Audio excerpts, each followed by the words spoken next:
ससुरे से ननदिया माई पलंगा चढ़ी बैठाई, पलंगा चढ़ी बैठाई हो। भौजी रचबै भतीजवा की आखिया हमाई कुछ चाही हो। भौजी रचबै भतीजवा की आखिया हमाई कुछ चाही हो। तुही मोरी ननदी से ननदी तुहिनी मोरी ननदी तुहिनी मोरी ननदी हो। ननदी सभावा में बैठे तोहरा भैया, उन्हीं से जाई झगड़ा, उन्हीं से जाई झगड़ा हो। ननदी सभावा में बैठे तोहरा भैया, उन्हीं से जाई झगड़ा, उन्हीं से जाई झगड़ा हो।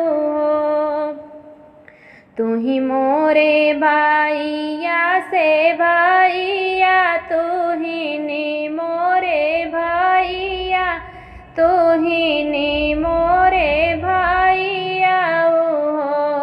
भैया काजल लगाए भतीजे आखिया हमाई कुछ चाही, हमाई कुछ चाही हो। भैया काजल लगाए भतीजे आखिया हमाई कुछ चाही, हमाई कुछ चाही हो। तुही मोरी बाहिनी से बाहिनी, तुहिनी मोरी बाहिनी, तुहिनी मोरी बाहिनी हो। बहिनी दुआरे पे बैठे हैं पापा, उन्हीं से जाई झगड़ा, उन्हीं से जाई झगड़ा हो। बहिनी दुआरे पे बैठे हैं पापा, उन्हीं से जाई झगड़ा, उन्हीं से जाई झगड़ा हो। तुही मोरे पापा से पापा, तुहिनी मोरे पापा, तुहिनी मोरे पापा हो।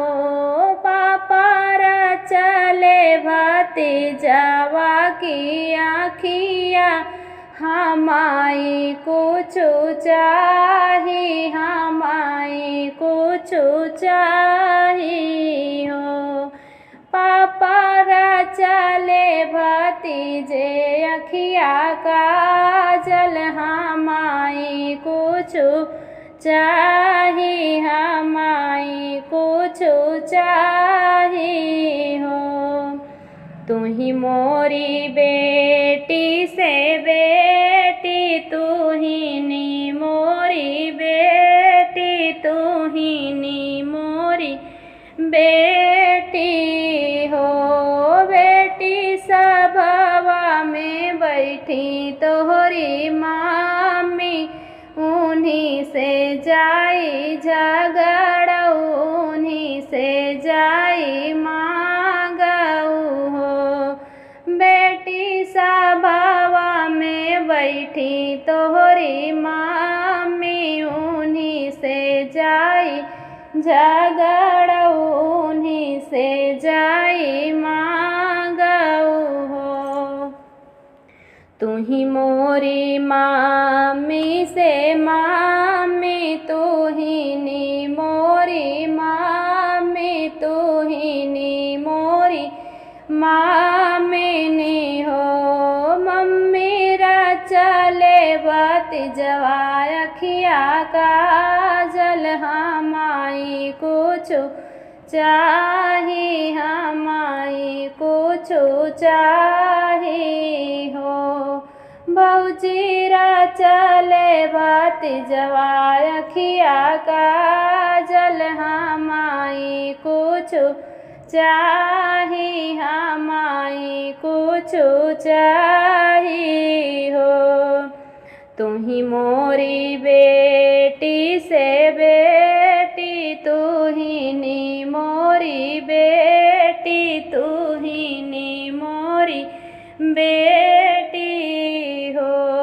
बेटी चारों कोने भरली बखरियत डाका डारी लूटऊ तो डाका डारी लूटऊ हो।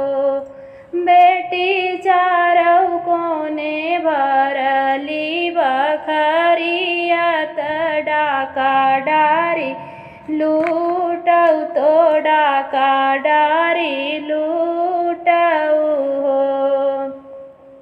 एक कोना लूटई दूसर कोना आउरऊ तीसर कोना आउरऊ तीसर कोना हो। बहिनी चौथा कोना भाभी दरी बहिया हमई का कुछ छोड़ऊ हमई का कुछ छोड़ऊ हो। बहिनी चौथा कोना भाभी धरी बहिया हमई का कुछ छोड़ऊ हमई का कुछ छोड़ऊ हो। तुही मोरी भाऊजी से भाऊजी तुहिनी मोरी भाऊजी तुहिनी मोरी भाऊजी हो। भाऊजी तो हो रे भाई है नंदलाल हमारा होई के जी आई हमारा होई के जी आई हो। भौजी तो हो रे भाई है नंदलाल हमारा होई के जी आई हमारा होई के जी आई हो। सासुरे से ननदिया वहीं पलंग चढ़ी बैठाई पलंग चढ़ी बैठाई हो।